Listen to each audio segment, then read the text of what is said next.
नमस्कार, स्वागत है आपका एसडीआर एजुकेशन में। एक नया टॉपिक पढ़ेंगे जो कि हम लोग 2023 के पेपर्स अब करना शुरू कर चुके हैं फ्री क्लासेस में। रोज़ 2 बजे फ्री क्लास होती है अनअकैडमी पे, तो उसमें हमें नए टॉपिक्स भी मिल रहे हैं जो कि एग्ज़ाम में पूछे गए थे फरवरी और मार्च 2023 में। ऐसा ही एक टॉपिक है ऑटो एथनोग्राफी। एथनोग्राफी पे तो आपने क्वेश्चन बहुत सॉल्व किए होंगे, एथनोग्राफिक रिसर्च पे, नैरेटिव रिसर्च पे।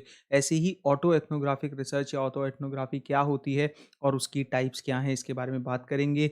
इन टॉपिक्स को अच्छे से पढ़िए और साथ ही साथ अभी आप अनअकैडमी पे जो प्लस क्लासेस हैं, प्लस कोर्सेज़ हैं, उसमें आ सकते हैं उसके 7 दिन के फ्री ट्रायल में। तो एक बेहतरीन मौका है, एक्टिवेशन कोड SCRYT को यूज़ करिए और अनअकैडमी सब्सक्रिप्शन को फ्री में अवेल करिए। लिंक होगा डिस्क्रिप्शन में और हमारे टेलीग्राम में भी मैंने लिंक दे रखा है, उस पे जाइए या simpleunacademy.com पे जाइए।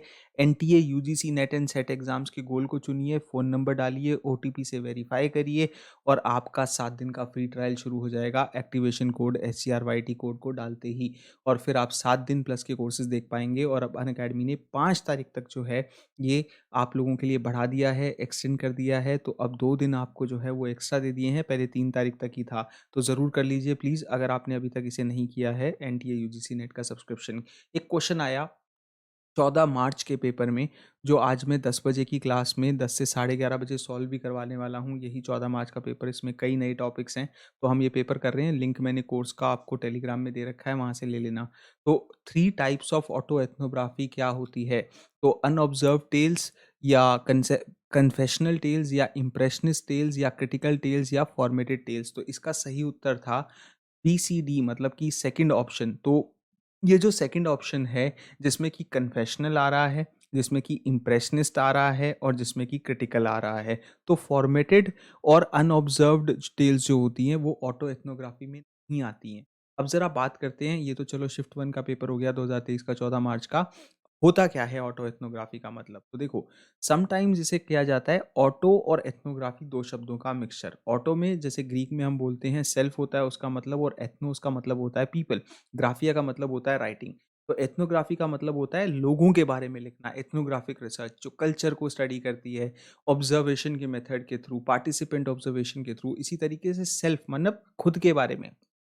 तो across out of field ethnography एक तरीका हुआ इंक्लूड करने का रिसर्चर्स के एक्सपीरियंस को और इनसाइट्स को ज़्यादा डायरेक्टली, जिसे स्टडी कर जो खुद स्टडी कर रहा है उसी के अपने एक्सपीरियंसेस लिखना।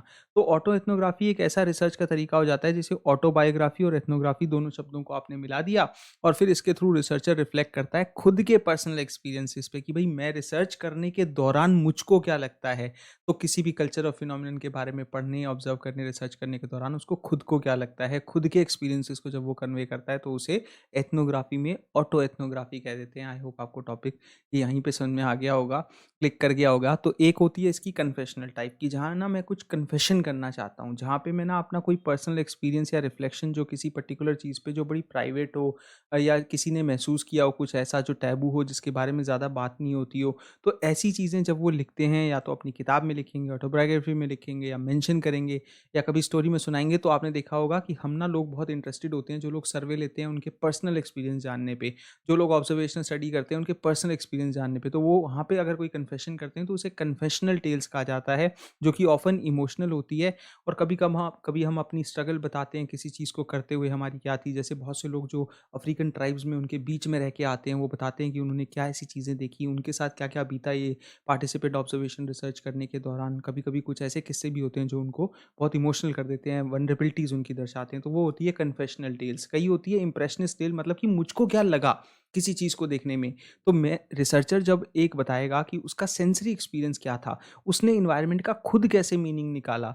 और इम्प्रेशनिस्ट टेल्स जो है ना, अक्सर कई तरह की लैंग्वेजेस का इस्तेमाल करती है, इमेजरी का इस्तेमाल करती है कन्वे करने के लिए कि भाई हमको उस सेंस ऑफ प्लेस में क्या लगा, हमको उस सेंस ऑफ टाइम में क्या लगा चीज़ों के बारे में। क्योंकि जो चीज़ कुछ लोगों के लिए नॉर्मल है, वो कुछ लोगों के लिए कंप्लीटली जो है वो अलग हो सकती है, एब्नॉर्मल हो सकती है, कंप्लीटली एक टैबू हो सकती है। तो वहाँ पे अपना पर्सनल एक्सपीरियंस बताना, वो इंप्रेशन बताना, जिसको क्या लगता है उस चीज़ के बारे में, वो इम्प्रेशनल टेल होता है। फिर एक होती है क्रिटिकल टेल कि किसी चीज़ की आलोचना या किसी चीज़ में ये बताना कि भई यहाँ पे जो है पावर क्या है, प्रिविलेज क्या है, इनइक्वालिटी है या नहीं। किसी चीज़ को लेके जब हम क्रिटिकल होते हैं तो एक सोशल क्रिटिक के जो है तरीके से उस चीज़ के बारे में समझाना, बताना, उस चीज़ के बारे में डिस्कस करना, डोमिनेंट कल्चर के क्या नैरेटिव्स हैं।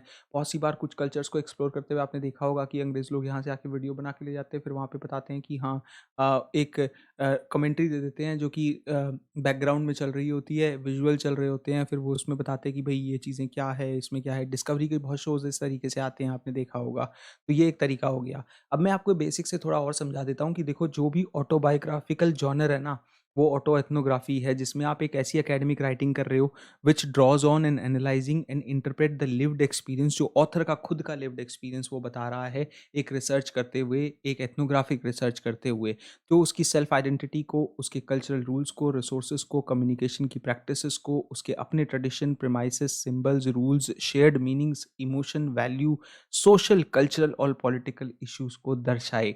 और फिर यहाँ पे जो है यहाँ पे एडम्स को क्योट किया जा रहा है यहाँ पे कि ऑटो एथनोग्राफी एक क्वालिटेटिव रिसर्च मेथड है, जैसे एथनोग्राफी एक क्वालिटेटिव रिसर्च मेथड है। तो जो रिसर्चर के पर्सनल एक्सपीरियंस को जो है बताए टू डिस्क्राइब एंड क्रिटिक, क्योंकि अगला क्वेश्चन यहाँ से बन सकता है, समझिएगा।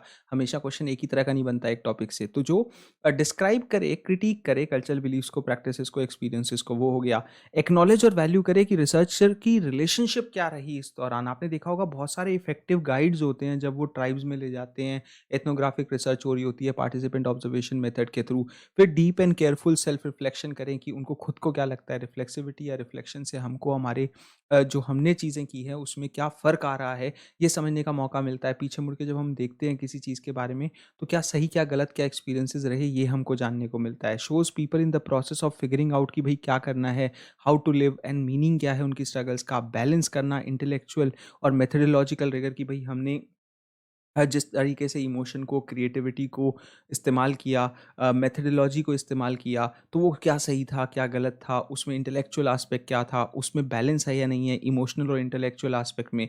और फिर strives for social justice and make life better. तो ऑब्वियसली हर ऑटो एथनोग्राफी का ये भी मोटिव होता है कि वो सोशल जस्टिस लाए, वो अगर ज़रूरत है कहीं पे जो है पावर का मिसयूज़ हो रहा है, इनइक्वालिटी है, उसको भी दर्शाए, साथ-साथ स्टडी तो करे। स्टडी में तो आप सीधा-सीधा बता देंगे जो स्टडी है वो है, आपको क्या लगता है इसमें क्या है, और फिर उसके बाद उसका सोशल क्रिटिक भी बड़ा ज़रूरी है। आई होप आपको टॉपिक आया होगा। ऐसे ही नए टॉपिक्स के लिए सब्सक्राइब कर लीजिए चैनल को, टेलीग्राम चैनल को जो है जॉइन करिए। एसटीआर एजुकेशन रात को 10 बजे अभी क्लास है जिसमें हम यही 14 मार्च का पेपर सॉल्व करने वाले हैं। धन्यवाद।